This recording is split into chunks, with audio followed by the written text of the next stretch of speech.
Hi, Cancer. Welcome, welcome. So, tingnan natin kung ano yung mensahe sa'yo. Ano yung mga blessing na hindi mo inaasahan pero darating sa buhay mo? Give me the message. Ano yung mga blessing na hindi mo inaasahan pero darating sa buhay mo? Ano yung mga blessing na hindi mo inaasahan pero darating sa buhay mo?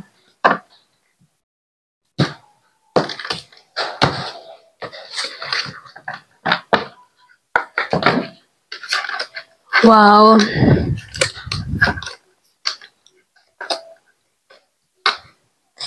Nafe-feel ko dito yung search is over, okay?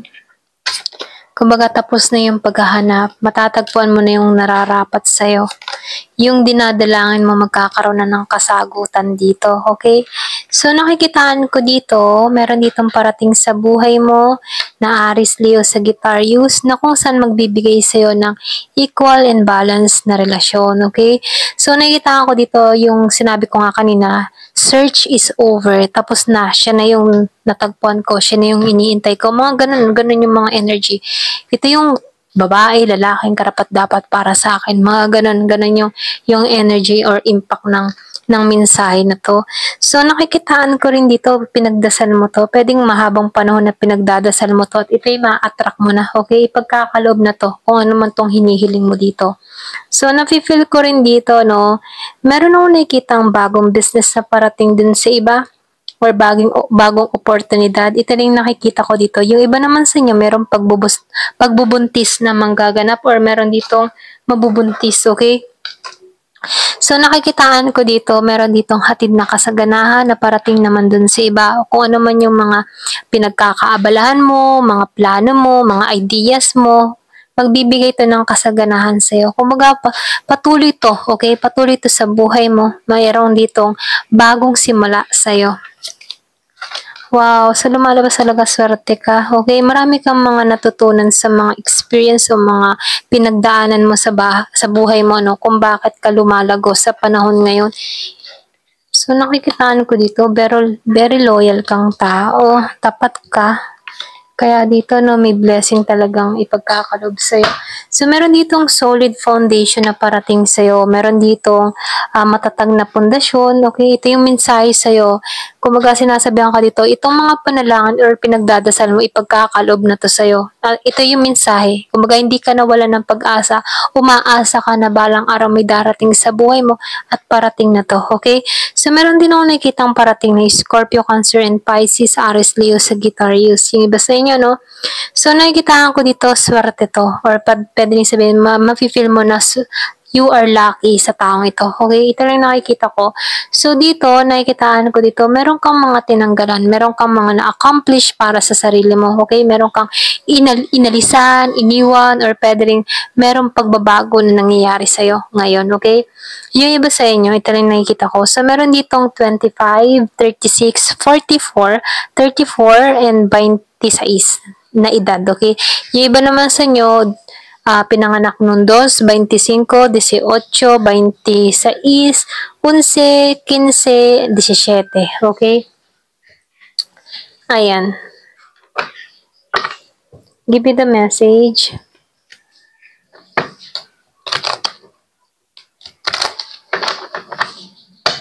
Give me the message.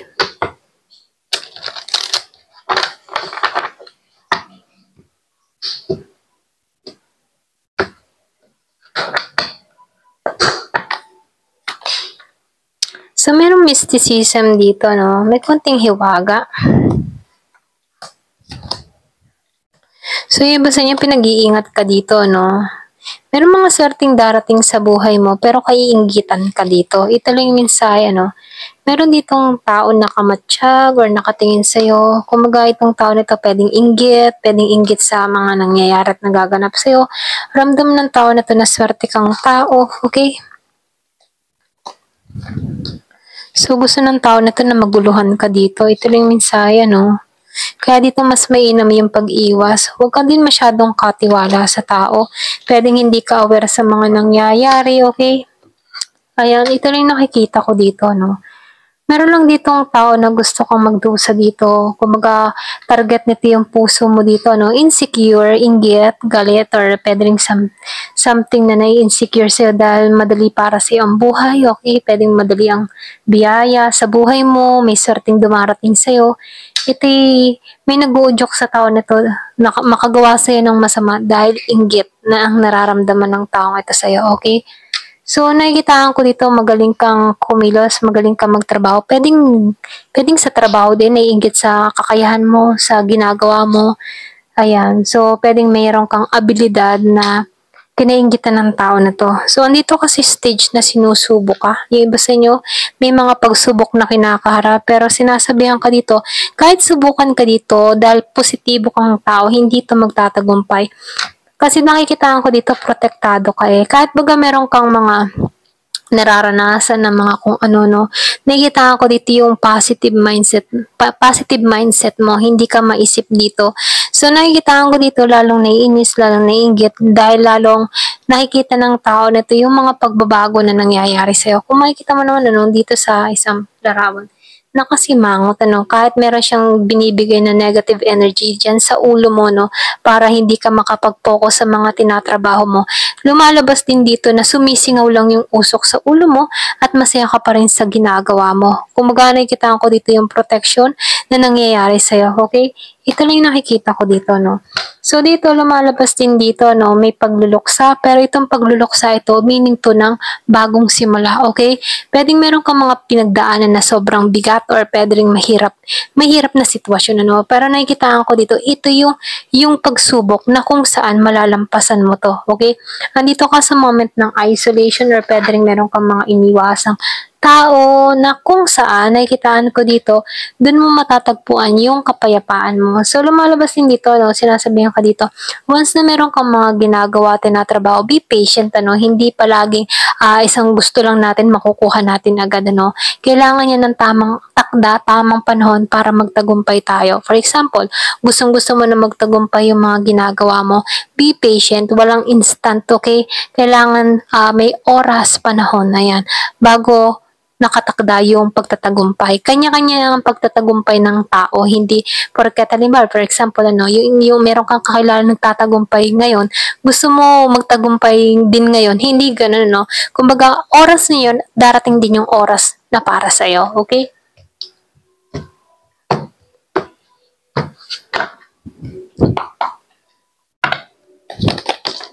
Ayan, so meron January, and pig. So, beware of greed. Yun lang yung mensahe, no? Beware of greed. Masama din yung sobrang greedy. So, merong October. Kasi pag greedy tayo, may time na nakakapahamak din yun eh. Pag sobra na yung paghahangad natin sa mga bagay-bagay. So, meron dito, butterfly, okay. Ayan, butterfly pala to. Okay, pasensya na, no? So, meron ditong butterfly, a change for the better. So, meron ditong pagbabago na parating sa'yo. So, meron ditong finger, no? Warning you of a problem. So, sinasabihan ka dito, merong warning lang, ano? Kumbaga, binibigyan ka dito ng yung pagtuunan ng pansin or binibigyan ka ng pansin dito na sa bawat hakbang na gagawin mo, kailangan mong pag-isipan ito. Okay, lalo-lalo na kung pakaramdam mo, meron merong hatid na hindi maganda. Yung may mga kutob ka na, ano kaya, tutuloy ba ako, pakaramdam ko, hindi ako huwag ka nang tumuloy pag meron kang mga kutob-kutob na hindi maganda, no? Kasi pagdating ng panahon, magiging problema mo lang to, okay? Ayan, ito na yung mensahe, no? Kung meron lang konting warning, kung meron kang pinagdududahan, ayan, ito na yung time para huwag kang gumawa ng hakbang para sa bandang huli hindi ka magsisi. So, meron ditong bell. So, announcement. So, meron ditong balita, announcement, ganyan. So, meron ditong bull. Do not back down from a position, show strength and fortitude. So, nakikita ko dito, no? Para bang sinasabihan ka dito, huwag mo nang hahayaan yung sarili mo na malugay sa isang sitwasyon na mahirap, okay? Lalo-lalo na kung meron kang mga natanggalan na, okay? Na pangyayari or sitwasyon. So, meron ditong December. So, Bali. So, nakikita ko dito, no? Sigurado magtatagumpay ka. At yung paglalakbay mong ito, magbibigay daan sa'yo para mas lalo kang maging matatag at mahanap mo yung kapayapaan mo. So, merong Mayo. Pwedeng importante itong mga buwan na to sa'yo. Mayo, Oktobre, January, ganyan. So, merong hamok. Taking vacation. So, na-feel ko dito, yung iba sa inyo may bakasyon na gagawin. Pwedeng next year, May, or October, ngayong October, mga ganyan. Hanggang January, yung iba sa inyo, heading end of contract dun sa iba kung nasa ibang bansa ka. So, affair with your family, merong konting hidwaan, merong separasyon na nangyari, ganyan, sa pamilya. So, meron dito, vulture. So, depression, anxiety, kung ikaw man ay na-stress, nagkaka-anxiety.